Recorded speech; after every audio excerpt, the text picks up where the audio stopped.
ഫാസ്റ്റസിൻ്റെ പുതിയ വീഡിയോയായിട്ട് എല്ലാവർക്കും സ്വാഗതം. യെസ്, അപ്പോൾ കുറേ നാളായിട്ട് കുറേ പേര് എന്നോട് ചോദിക്കുന്ന ഒരു വീഡിയോ ആണ്. എന്താ എൻ്റെ ഹെയർ കെയർ ഇടാവുന്നു. സത്യമായിട്ട് ഞാനൊന്നും ചെയ്തിരുന്നുണ്ട്. വീണ്ടും വീണ്ടും വീണ്ടും എനിക്ക് കമൻറ്റ് വരുന്നുണ്ടത്. അപ്പോൾ ഞാൻ ജസ്റ്റ് എൻ്റെ ഹെയർ ചെയ്യുന്ന കാര്യങ്ങളൊക്കെ കാണിച്ചു തരാം. ഫസ്റ്റ് ഓഫ് ഓൾ എനിക്ക് മനസ്സിലാവാത്തത് എൻ്റെ ഈ ഒരു മുടി കണ്ടിട്ട് നിങ്ങൾക്ക് ഞാൻ എന്ത് ഹെയർ കെയർ വീഡിയോ ചെയ്യുന്നതെന്ന് തോന്നുന്നത്.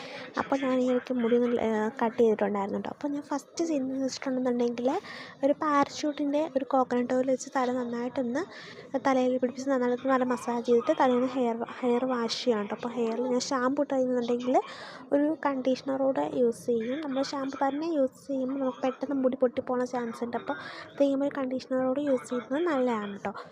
അപ്പോൾ അതാണ് ഒരു തലയിൽ അത് വാഷിങ് ആ ഒരു രീതിയിൽ ഞാൻ അത് ചെയ്യുന്നത് അത്രേ ഉള്ളൂ. അല്ലാതെ പ്രത്യേകിച്ചും ചെയ്യാറില്ല. അപ്പം നൈറ്റിൽ ഞാൻ നന്നായിട്ട് തലയുടെ വെള്ളത്തിന് ശേഷം ആൽഗുഡ്നസിൻ്റെ റോസ്മേരി വാട്ടർ ഇപ്പോൾ കുറച്ച് നാളായുള്ളൂ അത് അടിച്ചു കൊടുക്കാറുണ്ട് കേട്ടോ. അത്യാവശ്യം നല്ലൊരു റിസൾട്ട് തരുന്നൊരു പ്രൊഡക്റ്റാണ് ആൽഗുഡ്നസിൻ്റെ റോസ്മേരി വാട്ടർ.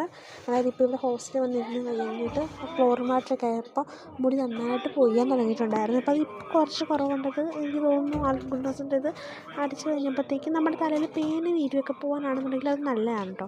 പിന്നെ മോർണിംഗ് ആണെന്നുണ്ടെങ്കിലും ഞാൻ രാവിലെ വെയിറ്റ് ചെയ്തിട്ടുണ്ടെങ്കിലും അത് കേൾക്കും. ഇപ്പോൾ ഇവിടെ ലൈറ്റ്സ് ഇല്ലെങ്കിൽ ഇപ്പോൾ കുറച്ച് വന്നു വെച്ചിട്ടുണ്ടെങ്കിൽ എനിക്ക് കാലിന് ഭയങ്കര വേദനയായിരുന്നു. അപ്പോൾ അതുകൊണ്ട് മുകളിലോട്ട് കയറി പോകാത്തതുകൊണ്ടാണ് കേട്ടോ. അപ്പോൾ താങ്ക്സ് ഫോർ വാച്ചിങ്.